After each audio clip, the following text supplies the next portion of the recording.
My passion my ഹാപ്പിനെസ്സിലേക്ക് സ്വാഗതം. ഇത് stitching class 6ാമത്തെ part 2 cutting ആണ് ഇന്നിപ്പോ പറയാൻ പോകുന്നത്. ഇതുവരെയുള്ള എല്ലാ സ്റ്റിച്ചിങ് ക്ലാസ്സിന്റെയും വീഡിയോസ് ഞാൻ ഡിസ്ക്രിപ്ഷൻ ബോക്സിൽ ഇട്ടിട്ടുണ്ട്. അതോടൊപ്പം തന്നെ ഒരു ബ്ലോഗും ഉണ്ട്. ഞാൻ ഈ പറയുന്ന കാര്യങ്ങൾ ഇംഗ്ലീഷിലും മലയാളത്തിലുമാണ് അതിൽ എൻ്റർ ചെയ്തേക്കുന്നത്. ഒരു സ്റ്റിച്ചിങ് ബുക്ക് എന്ന രീതിയിൽ എല്ലാവർക്കും ഉപയോഗിക്കാം. നമുക്ക് ക്ലാസ്സിലേക്ക് കടക്കാം. നമുക്ക് ആവശ്യം 0 to 1 നമുക്ക് 16 ഇഞ്ചാണ്. അതായത് ഒരു സ്കേർട്ടിന്റെ ഒരു സൈഡിലേക്കുള്ളത് നമ്മൾ ബോഡിയിൽ വെച്ച് നോക്കുകയാണെങ്കിൽ നമ്മൾ ഫ്രണ്ട് പോർഷനിൽ റൈറ്റ് സൈഡിലേക്ക് മാത്രമായിട്ടാണ് നമുക്കൊരു 16 ഇഞ്ച് വേണ്ടി വരുന്നത്. ലെഫ്റ്റ് സൈഡിലേക്കും കൂടി രണ്ടും കൂടി 16 + 16 നേരം 32 ഇഞ്ച് നമുക്ക് ഫ്രണ്ടിലേക്ക് മാത്രമായിട്ട് വേണം. ഞാൻ ഇവിടുന്ന് 32 ഇഞ്ച് ഫ്രണ്ടിലേക്ക് മാത്രമായിട്ട് ഞാൻ എടുത്തിട്ടുണ്ട്. അങ്ങനെ 2 പീസ് മനസ്സിലായില്ലേ? ഇനി ഇറക്കം എനിക്ക് വേണ്ടത് 19.5 ഞാൻ 19 എന്നുള്ളത് ഒരു 20 ഇഞ്ചോളം ഉണ്ട്.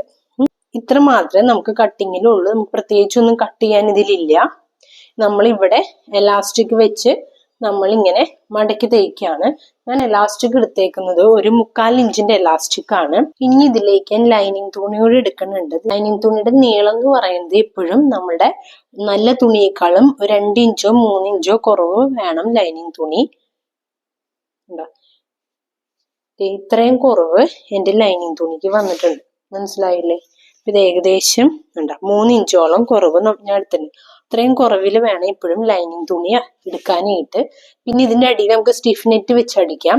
അത് ഞാൻ സ്റ്റിഫ് നെറ്റ് ഞാൻ എപ്പോഴും സെപ്പറേറ്റ് ആണ് ചെയ്യുന്നത്. എന്താന്ന് വെച്ച് കഴിഞ്ഞാല് എല്ലാ ഡ്രസ്സിനും ഇതുപോലെ സ്റ്റിഫ് നെറ്റ് അടിക്കേണ്ട ആവശ്യമില്ല. അതൊരു സെപ്പറേറ്റ് സ്കേർട്ട് പോലെ എടുക്കുകയാണെന്നുണ്ടെങ്കിൽ നമുക്ക് ഏത് ഡ്രസ്സ് വേണമെങ്കിലും അടിയിൽ നമുക്ക് സ്റ്റിഫ് നെറ്റ് ഇടാം. പിന്നെ അതുകൊണ്ട് കുട്ടികളൊക്കെ ആകുമ്പോൾ കുറച്ച് നാളൊക്കെ പുറത്തേക്ക് ഇട്ട് കഴിഞ്ഞ് പിന്നെ നമ്മൾ വീട്ടിൽ ഇടിക്കുള്ളൂ. വീട്ടിലിടിക്കുമ്പോൾ സ്റ്റിഫ് നെറ്റ് ഒക്കെ ഉള്ളതുകൊണ്ട് വീട്ടിലിട്ട് അടക്കാൻ അവർക്കൊരു ബുദ്ധിമുട്ട് തോന്നും. അപ്പൊ നമുക്ക് സെപ്പറേറ്റ് സ്റ്റിഫ് നെറ്റ് നമ്മൾ ഊരി മാറ്റാൻ നിൽക്കണം. അതിനേക്കാൾ നല്ലത് സ്റ്റിഫ് നെറ്റ് നമ്മൾ സെപ്പറേറ്റ് ഒരു സ്കേർട്ട് പോലെ ആക്കുകയാണെന്നുണ്ടെങ്കിൽ നമ്മൾ ഏത് സ്കേർട്ടിന്റെ കൂടെയും നമുക്ക് അടിയിൽ സ്റ്റിഫ് നെറ്റ് ഇടാവുന്നതാണ്. ആ സ്റ്റിഫ് നെറ്റ് എങ്ങനെ റെഡിയാക്കണ്ടെന്നുള്ളത് ഞാൻ ഇനി വരാൻ പോകുന്ന വീഡിയോയിൽ കാട്ടിത്തരാം. ഇതിലിപ്പോൾ ഞാനത് ആഡ് ചെയ്യുന്നില്ല. അത് ഇനി വരാൻ പോകുന്ന വേറൊരു സ്റ്റിച്ചിങ് ക്ലാസ് വീഡിയോ എന്ന രീതിയിലേക്ക് ഞാനത് ആഡ് ചെയ്യുന്നതായിരിക്കും. ഇനി നമുക്ക് സ്റ്റിച്ചിങ്ങിലേക്ക് കടക്കാം.